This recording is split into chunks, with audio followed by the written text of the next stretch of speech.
If you want to complete a set and you're anything like me, you have a short attention span, you don't want to have too many cards on your list, you don't want to have too many commons, this is the video for you.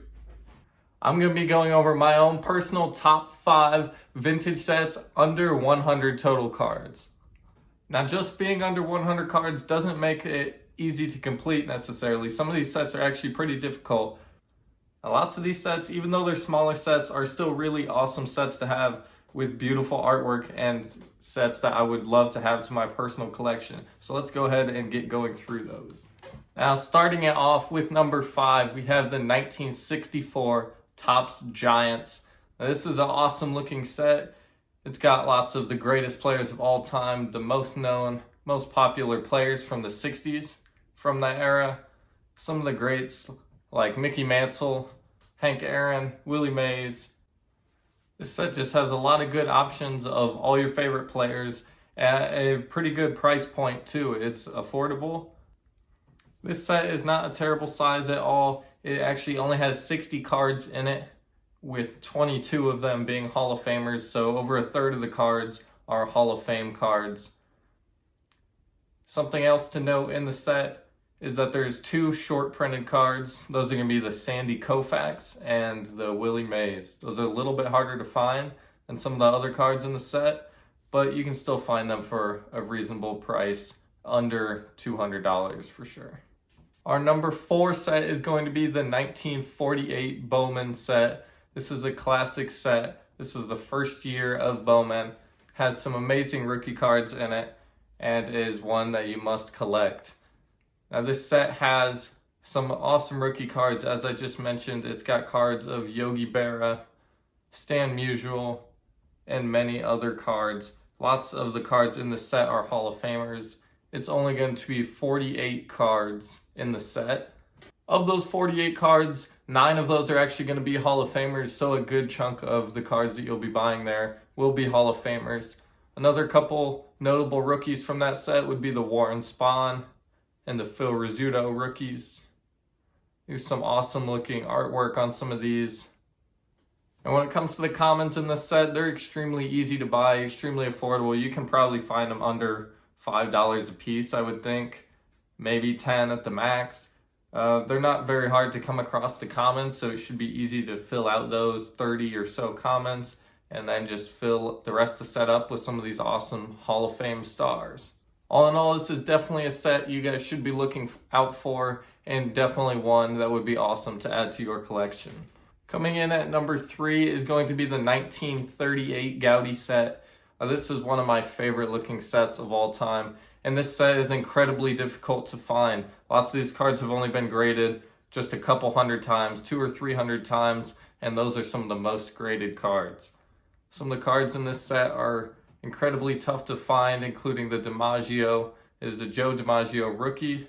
There's a Bob Feller true rookie card in there, Bob Feller's first card. It also has Bobby Doerr and some of the other awesome stars from the era, including Hank Greenberg. And this set actually has 48 cards total in it. And something weird about it is that these 48 cards is actually only 24 players with 2 variations of each card. So there is a normal picture of the card that will have no type of writing or squiggly lines in the background, and another variation where there will be some squiggly lines, kind of like you can see here. And that is how people differentiate between the 2 types. You could consider this a 24 card set because there is just 2 of every card, which would make it a lot easier to complete, to be honest. So something you may want to do would make this set very doable and down to only 24 cards. So coming in at number 3 was 38 Gowdy. Coming in at number 2, this one would be the number 1 if it weren't so difficult. It's so difficult to complete that I bumped it down, honestly, because it would be nearly impossible for the average person to complete this set. This is going to be the 1948-49 Leaf set. Now, this is one of the best sets of all time, undoubtedly, with some awesome bright artwork and some bright colors and awesome designs on some very important cards. Now, the reason this is number 2 and not 1 is because of how difficult some of these cards are to find. Some of these cards like the Satchel Paige, the Bob Feller, the Larry Doby are way too hard for the average person to find and are crazy expensive at this point. Other cards like the Jackie Robinson, it's not particularly hard to find, but insanely expensive and something that the average person would not be able to find. Also, you will see looking at this set that there's over 140 cards if you look at the back of the card, just at the numbers. And what they actually did is skip numbering with this set. I don't know if you guys are familiar with it. They would say there's about 150 cards in the set, and there's actually only 98 cards. So you would think you had a whole set, or you were looking for a couple cards in your set, but those couple cards didn't exist. So this card, they have cards numbered up into the 140s, but there's actually only 98 cards from this set. This card is up here for a reason. Like I said, it could be the #1 set and would be the most impressive, honestly, if you ask me, but just a little too difficult to find. There's so many awesome cards in here, including Babe Ruth, Ted Williams, Joe DiMaggio, Warren Spahn, Stan Musial. The list just goes on. And it's an awesome set that everyone should have a little bit of.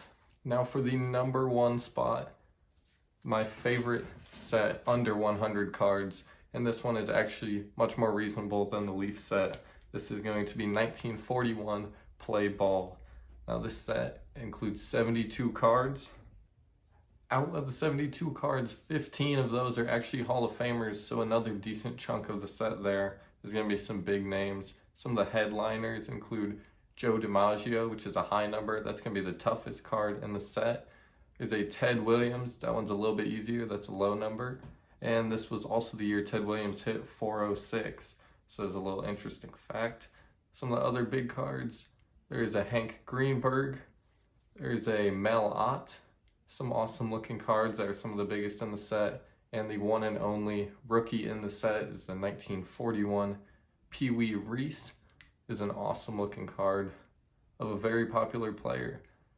All in all, I think this set is the best set under 100 cards because it's very attainable for the average person. You really only have two to four big cards, depending on if you consider the Greenberg and the Pee Wee Reese to be big cards, which I figure you would, so just throw those in there. Call it about 4 big cards in the set. Other than that, there's lots of awesome Hall of Famers with some of the best artworks of any set of all time. Way ahead of its time for sure. And you can just get some of these all-time great players in an awesome looking set with some awesome, huge headliner stars like Ted Williams and Joe DiMaggio with some early cards from their career as well. And I completely forgot to mention Jimmy Fox. He's another one of the coolest and biggest cards in the set. He's probably the 5th largest card in the set and just another awesome player to have in the set. Make sure to let me know down in the comments how you felt about my top 5 vintage sets under 100 cards. What sets did I forget about? What sets do you feel like should have been in there? Or do you thought I did all right? Just let me know. Let me know what your favorites are, if you would have ranked them differently. This was my first time making this type of video. So it was a little bit different, but it was a whole lot of fun making, and I'd love to make some more similar type videos to this in the near future. So drop any other suggestions for similar type things that you'd like to see, and I'll try to get those coming out as soon as I can. All right, thank you everyone for watching, and see ya.